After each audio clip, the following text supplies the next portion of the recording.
வணக்கம் மக்களே. நம்ம சிஎம் தளபதி விஜய் பற்றி சட்டமன்ற உறுப்பினர்களும் சரி, சட்டமன்றத்திலுமே சரி, இந்த வேர்டை வந்து நிறைய தடவை சொல்லிகிட்டு இருந்தாங்க. ஸோ இன்றைய சிஎம் நாளைய பிஎம் அப்படிங்கிற மாதிரி அதுக்கேற்ற மாதிரி பார்த்தீங்க அப்படின்னா India today and C voters வந்து ஒரு சர்வே எடுத்திருக்காங்க. அதாவது என்ன சர்வே எடுத்திருக்காங்க பார்த்தீங்க அப்படின்னா, இப்போ வந்து நாடாளுமன்ற தேர்தல் நடந்தால் மக்களின் பிரதமர் யாராக இருப்பார் அப்படிங்கிற மாதிரி ஒரு சர்வே எடுத்திருக்காங்க. இந்த சர்வேயில் பார்த்தீங்கன்னா அப்படின்னா ஒரு சூப்பரான விஷயம் நடந்தால் அந்த கருத்து கணிப்பில் தமிழ்நாடு முதல்வர் நம்ம சிஎம் தளபதி விஜய் அவர்கள் வந்து 9% பெற்று 3வது இடத்த வந்து பிடிச்சிருக்காரு. ஸோ அதில் வந்து பார்த்திங்க அப்படின்னா முதல் இடம் வந்து நம்ம இப்போது இருக்க பிஎம்மான நரேந்திர மோடி அவர்கள், 2வது ராகுல் காந்தி அவர்கள், 3வது வந்து நம்ம சிஎம் தளபதி விஜய் அவர்கள் வந்து இடத்த பிடிச்சிருக்காரு.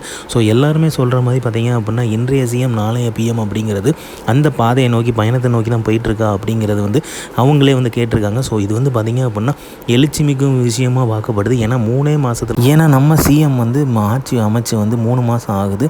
இதில் வந்து இந்த அளவுக்கு அதாவது 100 நாள் இப்போ தான் கடந்திருக்கும். ஸோ அந்த டைமில் வந்து பார்த்திங்க அப்படின்னா இந்த ஒரு ரெஸ்பான்ஸ் கிடச்சிருக்கு அப்படின்னா ரீச்சே வேறு லெவலில் இருக்குது. ஸோ அதுவும் 9% தான் யோசிச்சு பாருங்கள், வேறு லெவல் ரீச்சாக இருக்குது. ஸோ இதோட இது நிற்க போகிறதுல அடுத்த சாப்டர் ஆரம்பிச்சிருச்சுன்னே சொல்லலாம். ஸோ அந்த அளவுக்கு வந்து வேறு லெவலில் ரீச் ஆகிருக்கான்னு தான் சொல்லணும். இந்த ரீச் வந்து ஒரு பயங்கரமான ஒரு ரீச்னே சொல்லணும்.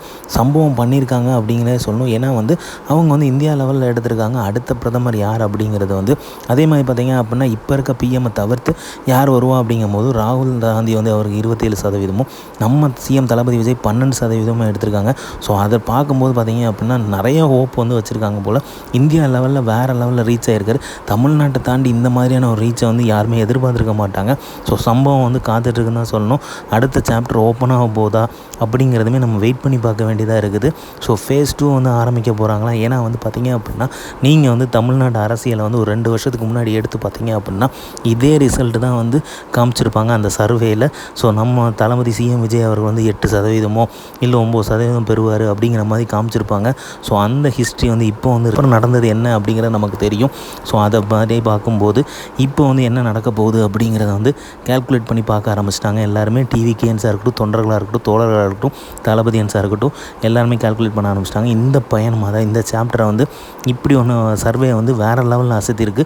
இன்றைக்கி ஃபுல்லாகவே இதுதான் வைரலாகி ட்ரெண்டிங் ஆகிட்டு இருக்குது.